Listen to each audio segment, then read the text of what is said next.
recién llegó de Brasil, de las expectativas que tenía, ¿con qué se vino? Una reunión muy positiva con el ministro de Defensa de Brasil y acordamos dos cosas. Planteamos que era para nosotros importante profundizar el trabajo colaborativo entre nuestros dos países en las fronteras, que eso significa mayor seguridad y un trabajo de intercambio que puede ser muy beneficioso, yo creo que para las dos naciones, pero a mí me corresponde hablar de nuestro país, de Uruguay. Y en ese sentido acordamos realizar, que nuestros ejércitos realicen operaciones combinadas de los dos países en forma simultánea, en espejo, en el mismo momento, cada uno en su margen de la frontera. Nuestro ejército obviamente en el margen oriental, Brasil en su margen, pero coordinando e intercambiando información. Brasil tiene operativos de frontera que hace muchos años, se llaman Ágata, y nosotros tenemos nuestro plan Frontera Segura. Pero tienen tiempos diferentes de realización. Nuestro es permanente, Brasil lo hace en momentos esporádicos, puntuales. Bueno, acordamos realizar eso que va a significar un impacto, creemos nosotros, de presencia, de intercambio de información y en conclusión de seguridad de los dos países en forma, vuelvo a reiterar, simultánea y en espejo, de repente haciendo que haya algún observador uruguayo del lado brasileño y viceversa, de forma tal de poder tener mejor trabajo y más eficaz. ¿Considera que esto va a ser...? Sí. Bueno, nosotros le planteamos al ministro que ver qué posibilidades teníamos de realizarlo, bueno, lo antes que se pudiera. Ellos van a ver la programación que tiene Brasil de sus operaciones, nosotros estamos dispuestos en cualquier momento, porque estamos permanentemente en frontera. Y el segundo planteo, que está muy vinculado a esto, es relanzar unas operaciones de la Fuerza Aérea que se realizaron allí hace ya más de 10 años, entre la Fuerza Aérea del Uruguay y la Fuerza Aérea de Brasil para intercambio de información para la interceptación de vuelos irregulares en fronteras. Las operaciones se llamaban Urubra, se llamaron en su oportunidad, Uruguay-Brasil, y se realizaron creo que en una oportunidad. Nos parece que es una misión que tiene un buen objetivo, que es que las dos fuerzas aéreas colaboren en el intercambio de información con el objetivo de interceptación de vuelos irregulares. ¿Qué vuelos irregulares? Bueno, cuando uno piensa en esto, puede hablar de muchos vuelos irregulares, pero el mayor objetivo es crimen organizado, obviamente, narcotráfico, etc. El ministro vio de buena forma estos dos planteos e indicó a su jefe de Estado Mayor que se empezara a trabajar sobre esto. Yo ya se lo comuniqué al comandante del Ejército y al comandante de la Fuerza Aérea. Ahora, ¿Uruguay tiene medios como para interceptar, por ejemplo, aviones? ¿Qué aeronave se puede usar? Bueno, nosotros tenemos nuestros vuelos avanzados, nuestros naves de vuelo avanzado. No son las capacidades que nosotros quisiéramos tener, pero usted sabe muy bien que las capacidades van en virtud de los presupuestos que se tienen. Nuestros presupuestos son limitados. Brasil tiene una importante industria, Embraer, ¿no? Aeronáutica, pero bueno, nosotros tenemos nuestros recursos, vuelvo a reiterar, no todos aquellos que quisiéramos, pero con ellos nos movemos y se complementa con la información que dan nuestro sistema de radares y también del intercambio con otros países. Aún así, con estos recursos hemos aplicado en estos años una buena cantidad de veces la ley de protección del espacio aéreo y se ha aplicado con buena efectividad, haciendo incluso que aeronaves que volaban irregularmente aterrizaran. ¿Ministro, este tipo de acuerdos puede permitir que, por ejemplo, una aeronave brasileña persiguiendo un vuelo ilegal entre al espacio aéreo uruguayo o no se puede eso? No está planteado en ese sentido. Lo que está planteado es que cada uno dentro de su espacio soberano actúa. Cuando una aeronave pasa al país vecino, le informa para que ahí actúe la Fuerza Aérea del país respectivo. Ministro, ¿llegó a conversar con su par sobre todas estas dos bandas que están disputando el poder en la frontera, que tienen que ver con Uruguay, como Manos o Balan a Cara? Sobre todo, ¿estos acuerdos pueden llegar a prevenir este tipo de movidas de narcotráfico? No hablamos específicamente de eso, pero esto que les contaba recién va en la línea de la seguridad de frontera. ¿Por qué? Porque, como yo le decía al ministro y a su equipo, las fronteras son ámbitos aquí y en cualquier parte del mundo, ¿no?, de generación de un tipo de delito que está muchas veces vinculado con el narcotráfico, con el lavado de activos, con el terrorismo, que es una tríada que va directamente unido. Y es el mayor, lo hablamos ayer también, el mayor desafío que tienen nuestras democracias y las instituciones. Por eso esto que estamos planteando, ejercicios conjuntos de los dos ejércitos, cada uno en su país, pero intercambiando información y coordinando, y de la Fuerza Aérea, van en la línea justamente de tener mejor resultados que contra esta situación dramática que tienen los países, que es la amenaza del crimen organizado.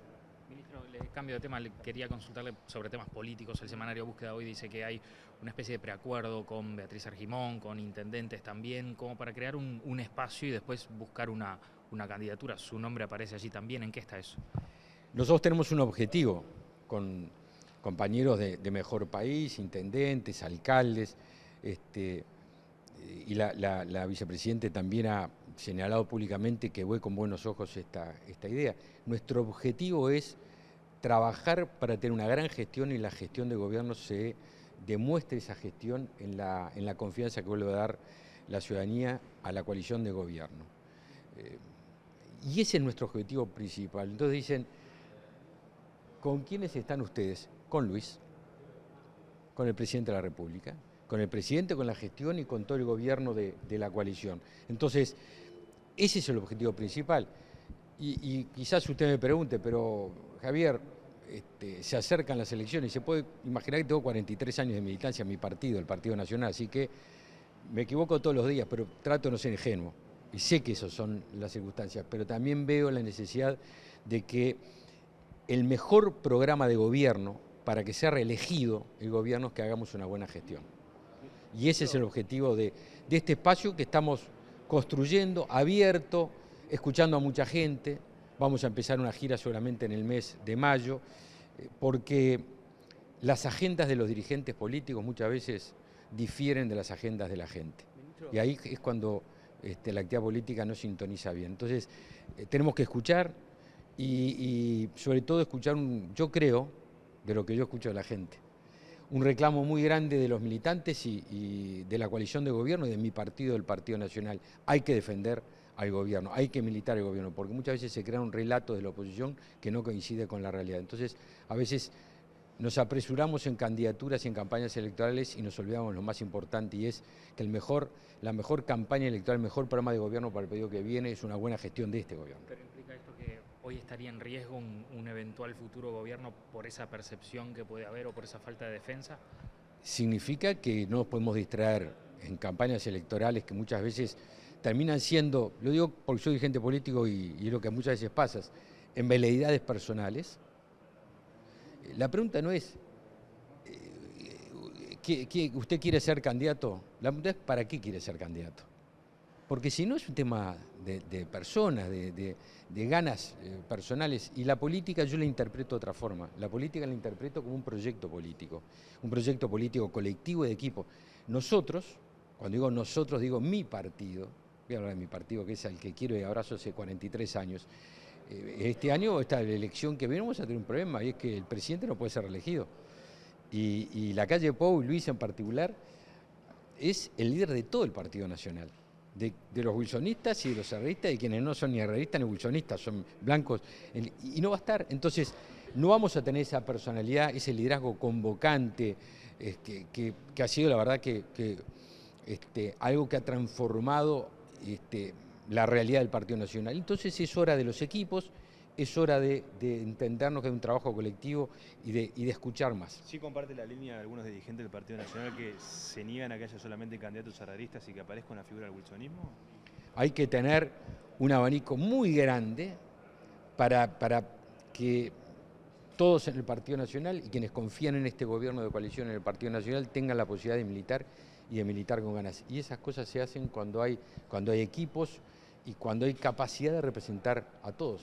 De quienes tenemos una sensibilidad wilsonista, ustedes saben que yo me formé al lado de Wilson, y de quienes tienen una sensibilidad revista y de quienes no tienen ni una de esas sensibilidades, simplemente votaron a la coalición, apoyaron la gestión y apoyan la gestión de la calle Pou. Por eso hay que tener muchas puertas. Ahora, en esa defensa del gobierno, en esa defensa del presidente, al lado del presidente está Delgado, que va a ser candidato, podría ser como un candidato justamente cantado o más oficial, digamos. ¿No podría decantar allí el apoyo?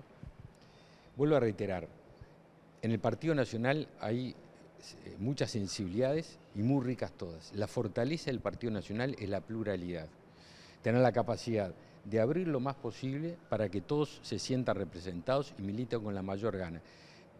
Y conozco a mi partido, ¿no? Partido Nacional, hay que estar convencido que las candidaturas surgen de la gente. No, los dirigentes no nos impongamos nombres, porque al final los liderazgos los decide la gente. Ministro, volviendo al tema de militares, dialogando con algunos legisladores del Frente Amplio, se suman a esta propuesta o lo que indicó Sibila de achicar las Fuerzas Armadas. ¿Usted cree que es un tema ya del Frente Amplio, tiene una actitud en contra de las fuerzas? A mí me parece que hay en algunos sectores un cierto antimilitarismo adolescente, reflejo de 60, 70 años atrás, que hace que se tengan los militares con los militares y con las Fuerzas Armadas un prejuicio ideológico y dogmático. Hace no mucho tiempo, desde el Frente Amplio surgían voces para eliminar las Fuerzas Armadas. ¿Se acuerdan ustedes de eso? Ahora se dice reducir drásticamente a las Fuerzas Armadas. Sin embargo, el Frente Amplio estuvo 15 años en el gobierno y estuvo a las Fuerzas Armadas y no hizo nada de eso. Y más, las utilizó hasta para recoger basura cuando había paro en Adión. ¿Se acuerdan de eso también? Entonces, creo que hay que ser, primero actuar en la vida con sentido de nación, de país. Y nuestras Fuerzas Armadas son Fuerzas Armadas democráticas, constitucionalistas, y que sirven a la nación, y que todos los gobiernos democráticos hemos integrado, dirigido a las Fuerzas Armadas en diferentes circunstancias, en situaciones de emergencia, en situaciones de cuidar las fronteras, de cuidar las cárceles, de cuidar nuestro espacio aéreo, nuestros recursos naturales, en el plan invierno ayudar a los más débiles, en diferentes circunstancias. Ahora, no he visto a nadie que se hiciera eco de eliminar las Fuerzas Armadas o reducirlo. Entonces, si no se lo hizo cuando fueron gobiernos, sirve ahora cuando se está en la oposición. Me parece que no hay que actuar ni con prejuicios, ni con antimilitarismo, reflejos o adolescentes de la Guerra Fría.